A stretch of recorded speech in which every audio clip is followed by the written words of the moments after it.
Hello, I'm Richard Chambers, and welcome to another episode in my continuing podcast series, Speaking of Risk and Audit. Today we have with us a very special guest, Andrew Struthers-Kennedy. Andrew is Protiviti's global leader of internal audit and financial advisory services. Welcome, Andrew. Thank you, Richard. Great to be with you today.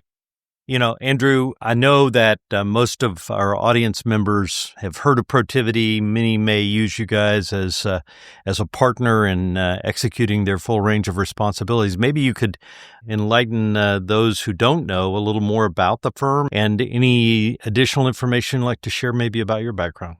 Well, Richard, thank you very much. I'm really thrilled to be here with you today. Protiviti, we're a global consulting firm. We offer a broad range of consulting services across internal audit, obviously the topic that we'll be spending our time talking about principally today, technology, risk and regulatory, finance, operations, people and change, legal and digital. So we're a full-service global consulting firm. The area that I am really privileged to oversee is our global internal audit and financial advisory practice. And in my role, I oversee sort of all of our global strategy, client delivery, people and talent, and really sort of our engagement with the market and the profession for the future of the practice. And we're obviously meeting here today at the Institute of Internal Auditors Great Audit Minds Conference, and Protiviti has been a long-standing and very proud principal partner for the IAA.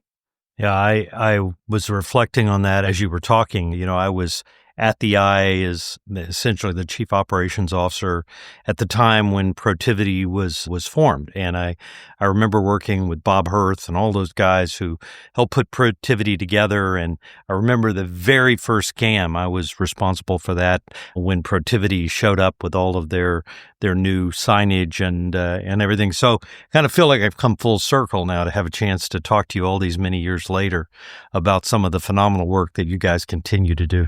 Well, thank you. Yeah, well, Bob certainly in the internal audit risk space is a bit of a legend. He's a legend within Protiviti. My predecessor and his successor, Brian Christensen, also extremely involved in the profession, long-standing chair of the IAA Foundations Board, and it's just something that we're really passionate about, the profession and field of internal audit, and very excited to continue to be a primary sponsor and partner for the profession and a loud voice of all the amazing things that our practitioners globally are doing. Yeah, and I think that passion comes through so often in the phenomenal thought leadership work that you guys do, and for a number of years you've been partnering with the ERM initiative at North Carolina State University to really help the world understand what is, as I euphemistically say, what's keeping the C-suite awake at night, and your recent a publication of the Executive Perspectives on Risk report. I think it might have been like the 13th annual report or something like that. It was incredibly enlightening once again. I think this report is widely anticipated. I know I'm, for one, anticipated every year because it gives us a window into executives and board members, what's keeping their attention. And so talk to us about that survey and the value that you think it brings to the broader business community when you guys put those perspectives out each year. Yeah, thanks, Richard. 13th annual, so hopefully lucky number 13. And as you mentioned, we do and have partnered with North Carolina State's ERM initiative. It's a study that we've seen there be tremendous interest in the market around, and a lot of boards and executives use it as a benchmarking reference to evaluate kind of their own internal views and risk areas of focus against those of their peer groups. The study this year had over 1,200 respondents. It's a global study. Just under half of the respondents represented the North America respondent base, roughly 20% in each of Asia Pac and EMEA, and then the balance was Latin America. We get very robust responses across the board members and all of the C-suite, including the chief audit executives, and it's across industry and cross kind of company profile, private, public, nonprofit. So we get a really good representation in the respondent base of as you say, what's concerning or what's keeping executives up at night. And I think it's that peer perspective, that perspective of their global peer community that our clients and others really find of value and hotly anticipate each year before we publish it. I use that the results of that survey as I deliver lectures or presentations really around the world. And what I love about it is that I can, if I'm delivering a presentation in the Middle East, for example, is that I'm able to extract what the responses were from that region so that I'm not just trying to kind of put one size fits all on the whole world when we're talking about the results of it. So for those who haven't checked it out, be sure to know that you can sort of get the customized results to your particular region. As I looked at this year's report, and each year, for those who haven't been familiar or aren't familiar with the way the report is structured, it asks about the short-term risks, the sort of the risks that you're most concerned about as an executive or a board member for the next 2 to 3 years, and then it also asks for a longer-term perspective on risk. When the board members and executives, those 1,200 folks you surveyed, were asked about the short-term risks, number one was economic conditions, including inflationary pressures. Number two was cyber threats. And number three was the ability to attract, develop, and retain talent. I guess my question is, did those surprise you? And given how fluid the world is in terms of risks that people are facing, the survey was already 3 months ago. Do you see that maybe there's been any change there in how executives might perceive the risks today? Yeah, and let me address maybe the timing question. So we did conduct the survey from the middle of November to the middle of December 2024, and that was sort of intentionally set to follow the conclusion of the U.S. election. Post-election pre-inauguration, right? And as you mentioned, Richard, there's been a tremendous amount that has sort of changed, since the election results were announced, and really continues to be a ultra dynamic situation. I think we use the word kind of dynamic in a bit of a throwaway and cliche way sometimes these days, but truly the news that kind of hits the pavement in the morning is often sort of totally out of date and out of the cycle by that, the afternoon of that same day. So, I mean, I think, did anything surprise us in the results? Not tremendously. I think the economy has been and continues to be an area of concern. I think there's probably a lack of clarity around exactly what the future will hold, and there is some uncertainty that's creating anxiety in the business and board community. I think talent has been for the last several years for various reasons. And there are a number of talent risks that sort of I would bundle into a sort of a talent theme. There's the ability to attract, retain, develop, and plan for succession within your organization. There's the availability of talent, and there's the cost of talent. And then there are some other sort of more specific talent risks related to, for example, the availability of talent to support the needs of an organization in its pursuit and adoption of AI, right? A bit more specific. But there is a clear theme around talent. And cyber, I think, is and will just persist as a risk. And I know we'll talk, but it remains an area that most of our respondents believe will be a top risk for them over the longer term as well. And I just think that's a risk given various factors that we're not going to see fall out of the list of top priorities for most executives in the near term. The point you made about just how dynamic risks are is true, particularly when it comes to, economic conditions. I mean, yesterday, of course, our viewers will be looking at this at a different point in time, but yesterday the U.S. Markets just plunged on the mere fact that the president didn't rule out a recession. So it's quite amazing how volatile and how fluid and how temperamental the markets are, even on the hint of any kind of news that might impact the economy. Yeah, and maybe I'll just take a moment just to talk about the study. And certainly this information is in the executive summary in the full report that we published and is available for download on our website. We asked respondents to rate 32 predefined risks across 3 categories: macroeconomic, strategic, and operational. There were a number of risks that for some of the respondents didn't make the top 10. And we break down the risk ratings and rankings by role as well. That's one of the dimensions. So board members, CAEs, CROs, CFOs, CEOs, for example.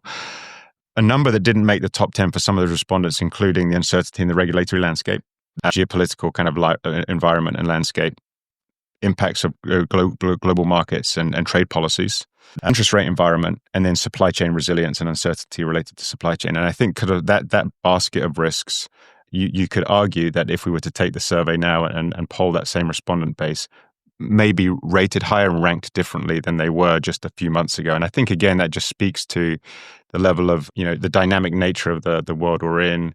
And I think it also really points to the necessity for organizations to have robust risk dialogue routinely, and ensure there is good dialogue across the C-suite with the board on a routine basis. And they've got structures in place that allow them to be very nimble and responsive to changes in the broader macro environment that may be beyond their direct control. Yeah, it's the term I've used for years. In fact, title of one of my books, The Speed of Risk. Yeah. This idea that the speed of risk has accelerated, the velocity has accelerated to the point that what might not have been the top risk 2 days ago is now the thing that everyone is focused on. Yeah, there are a couple of other points, Richard, that I'll just sort of pull from the survey. I think the interconnectedness of the risks, really across the full suite, but certainly as you look at the top 10, it's hard to kind of pull them apart and put them in a silo. And I think that again speaks to kind of the interconnected and even really interdependent nature of the risks. And again, the need for executive teams and boards to view them in that way, to view them as risks that are dependent on one another and have sort of those types of relationships. And you look at cyber and talent, you look AI and talent, you look at AI and cyber, you look at third party and cyber. All of these risks have clear lines of interconnectedness. The second area is that came through fairly loud and clear in the results was an increased level of confidence from executives and boards on their resilience and their ability to manage through times of uncertainty. And I think that's a function of the challenging times that almost every organization across most parts of the globe have had to manage themselves through over the last several years, really precipitated by the pandemic, but then, many of the sort of the ripple effects and consequential challenges that organizations have faced. And that came through in a couple of ways. In particular, we asked the respondents to rate risks related to change readiness, resilience as a direct risk area, the culture within the organization, and whether the culture is inclined to escalate and elevate risks timely. And all of those types of risks that kind of point to maybe more challenging areas were rated and ranked lower, and have been rated and ranked lower over each of the last 3 years, which kind of, to us points to an increasing confidence in the organization's ability to manage through times of difficulty, change, and uncertainty. Oh, absolutely. I think there's anything that the first half of the 2020s taught us is that you better figure out this key to resilience, or you're not going to make it through the second half of the 2020s. Yeah, that's right. Andrew, I couldn't help but notice that in looking at the top 5 risks, we were talked about the top 3, but looking at the top 5 near-term risks, they're all talent related. In fact, number 4 is talent and labor availability, and number 5 is the increased labor costs. So my question is, what advice would you offer internal auditors and the risk managers in organizations who are listening on how they can help their organizations monitor and mitigate those talent risks? Because clearly, when 3 out of the top 5 risks that boards and C-suite executives put forward as their near-term risks, when 3 out of 4 are talent, that says something pretty seismic about how talent's going to impact organizations. Yeah, and that risk and concern is real. And I think if we were to ask the same survey questions again now, we would see a same or very similar level of concern around talent. We talked about how some of the other macro like sort of conditions may result in changes in other risk areas, but I think talent has persisted. And in fact, on a webinar we hosted on the top risk survey, we asked a question around the level of concern related to the organization's ability to attract, retain, and develop talent over the next 2 to 3 years. a very similar question to the one we asked in the survey, and 65% of the respondents on that webinar said they were either somewhat or extremely concerned about their ability to do that, and that's more current than the timing that we conducted the survey. So I think it's a real risk. There are probably a couple of areas of sort of advice or thoughts I would share. One, I think we are transitioning more towards a skills-based focus than a roles-based focus in organizations. And that's one piece of advice that sort of, we would sort of engage with our clients around, where you're moving away from sort of set job descriptions and looking at more kind of, stackable skills that will allow us to be a bit more nimble and flexible and address the fast evolving, in many cases, needs of the organization. And I think that's absolutely true in the internal audit space as well. There's a clear and loud voice that we need very strong foundational audit skills and acumen and capabilities. There's a clear and loud voice that we need very strong, people call them different things, soft skills, power skills, human intelligence skills around communication, critical and creative thinking, problem solving. But what we need to be able to do is kind of, stack around that, upskill, create additional depth, reskill, create additional breadth in our teams. And it's that kind of focus on skill and a strategy, learning and development and talent strategy that helps us accomplish that. I think is a bit of a difference to the way we've thought from how we've thought about talent, in the past. No, I think you're right. And, this idea that talent is a huge risk isn't just at a macro level. I mean, when I surveyed chief audit executives at the end of last year on what they thought the most significant strategic risks facing internal audit, the number 2 was talent, and it had been number 1 the prior 2 or 3 years. So, but I think to your point, it isn't about just being able to hire people. It's about being able to hire the right skills. It's being able to position the organization for success by having a skill set to address whatever emerging risks may come and to be able to leverage the new and emerging technologies. Yeah, and I think there's a range of views in the response results, and certainly as we engage in the market, there's sort of a range of views. I think there's a higher level of confidence in the organization's ability to attract talent, right? Which is they believe is more within their control. It's an operational risk. There's a heightened level of confidence in their ability to kind of develop that talent within the organization. That's again within their control, learning and development programs, talent strategies. There's more concern about the availability of talent in the market. We see that in the internal audit space with challenges in sort of being able to a sufficient pipeline of CPAs. I think we're going to start to see. We've seen that for a while with the availability of talent around with technical skills like cybersecurity skills. We're starting to see that in the data space and the AI space. So I think we're going to continue to see those types of shortages of talent and lack on the challenge on the supply side. That organizations can have an opportunity, businesses have an opportunity to try and engage with academic institutions and through other programs to help sort of drive a bit more supply and then interest in the profession or in a particular kind of business area to help support those challenges. I was surprised in some ways that AI wasn't considered a more significant risk, short-term risk, by respondents to the survey. In fact, number 9, adoption of AI and other emerging technologies requiring new skills in short supply. That was the first place that AI specifically jumped out on the survey.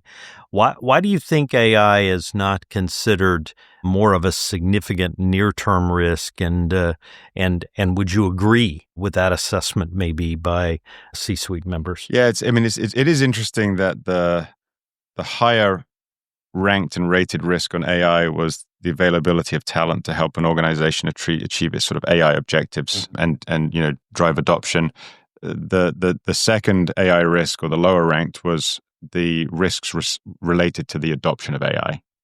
AI is, whether you like it or not, going to be a very early part of any discussion you engage with. You start talking about talent, you end up at AI. You talk about technology risk areas, you end up talking about AI. You talk about culture, you end up talking about kind of AI to a degree. So I think it's got to be front and center.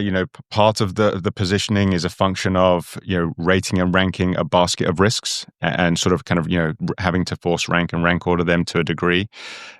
I think we'll continue to see AI be front and center. It's probably the example of an emerging technology in the last decade for sure that has just captured across the C-suite, across all functional areas, and at the board level, the attention and interest. It's unlike other emerging technologies that we've seen in the last several years, and probably going back prior to that in that regard. I mean, every C-suite member is interested in it, talking about it, asking questions, challenging their teams, responding to board inquiries. So I think it's something that absolutely is going to continue to be front and center focus. And there are a range of opinions on the AI topic, everything from job disruption. And we've seen some announcements from global companies, stating their intent with respect to workforce reduction, that they expect to largely be driven by technology adoption, including in the AI space. My personal point of view is, at least in the near term, it's an opportunity to kind of supercharge our capabilities and to give us kind of those superpowers that will enable us to do more, allocate our time and our brain power in the areas that will allow for the application of more analytical skills than perhaps we've been able to do without the capability of AI at our fingertips. Yeah, no, I think that's a good assessment. One of the things that I've noticed is in looking at my own profession, internal audit, and I've commented on this and written about it, is that historically speaking, and I have 5 decades in the profession, so I can speak historically over a long period of technology evolution, I have found that internal auditors aren't necessarily the early adopters. They're not always kind of the first out of the gate with new technologies to embrace it and incorporate it into the work that they're doing. And I think the survey results are sort of reflecting that once again when it comes to AI. So just sort of setting aside for a moment this much bigger macro study that we're looking at, what's your assessment of internal audit and how comfortable internal auditors are with embracing AI at this point? Yeah, I mean that could probably be a whole podcast episode just by itself. I mean, I think we're at the GAM, the Great Audit Minds conference together. It's a thread of almost all of the sessions in some capacity. And again, whether the session description has AI in the title or not, it inevitably comes up in the Q&A or in some reference to it. So I think it's not a lack of interest. I think it's not a lack of belief in the transformative potential of AI. And in fact, if I can just make maybe a semi-commercial plug, Protiviti announced at the end of last year an Audit Innovator Award program. And that program was really designed to help shine the light on innovative pursuits and accomplishments in the audit profession. We had a very, very strong response rate, and in fact, we're getting ready to announce the category winners for our inaugural award season.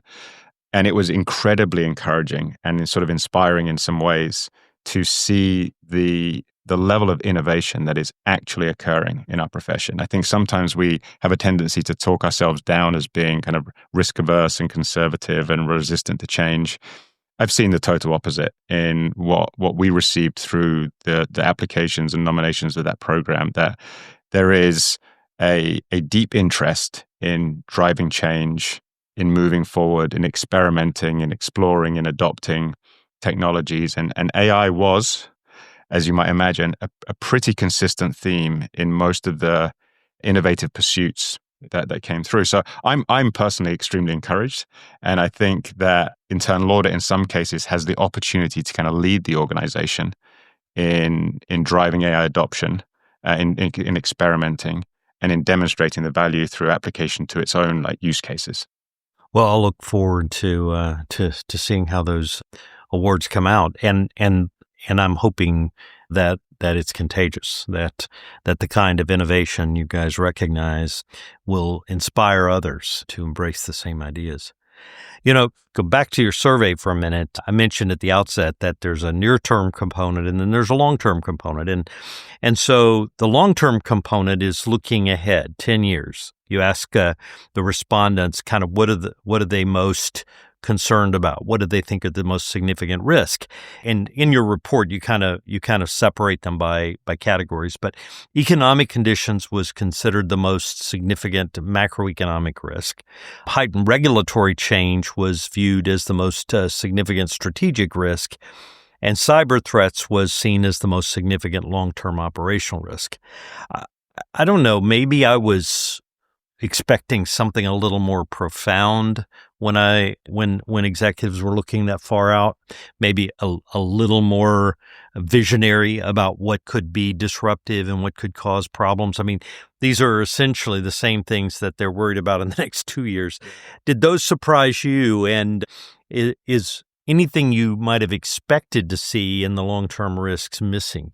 Yeah, I mean, I think I had a similar reaction, Richard, to be honest. I think it probably points to the inherent challenges in, really precise long-term risk planning.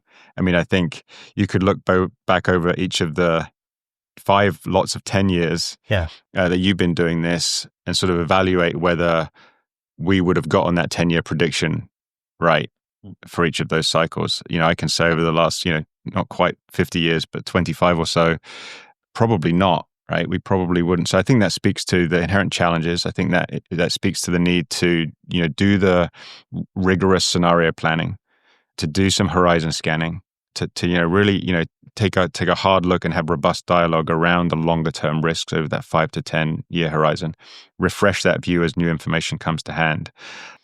But I think it also just points to the inherent challenges of that and like some proximity bias. The risks that we are facing now and that we expect to face in the near term are those that we believe are going to persist for us over a longer term. I mean, I think it's probably embedded in one of the risks that we have around broader emergent challenges related to emerging technology and the disruptive effect of emerging technologies. Probably the one that I would point to that I think has tremendous disruptive, positive and negative potential is quantum computing. And that's a computing discipline that would render in its current form almost all types of cryptography redundant. It would provide a level of compute power that really is kind of incomprehensible to most who have been dealing with sort of computers to this point. Mm-hmm. And so that's an area that I think has tremendous disruptive potential. And I think we're going to see the pace of adoption around that over the next handful of years to be similar to how we've seen the pace of adoption of generative AI over the last 2 to 3. Yeah, I've heard enough speculation about quantum computing, but it sounds like I better learn a little more here so that I can at least understand what I'm going through as it happens. Let's start to wrap up our conversation by asking you, if you could give some advice to chief audit executives and to chief risk officers out there on how they can better help their organizations identify and monitor emerging risks. I mean, there was a time, and maybe I'm just sort of wistfully thinking back, there was a time where, you could see emerging risks coming from a horizon and you felt like you had time to prepare for them. We have entered an era where an emerging risk, someone might identify today as an emerging risk, becomes a real destructive event tomorrow. That's just how the velocity and volatility of risk have evolved in these last few years. So, what advice do you give someone who's kind of charged with, as many audit committee members say to me when I ask them what they're expecting from internal audit, no surprises. If the expectation is no surprises, what advice? Anything? Well, I mean, I think we talked earlier about the importance of having robust engagement across the C-suite. I mean, you see in the survey there are differences in opinion and perspectives on both the rankings and the ratings of risks across the C-suite and even the board. In this, as in almost every other aspect, diversity of perspective is a positive, a net positive, and it should be kind of encouraged.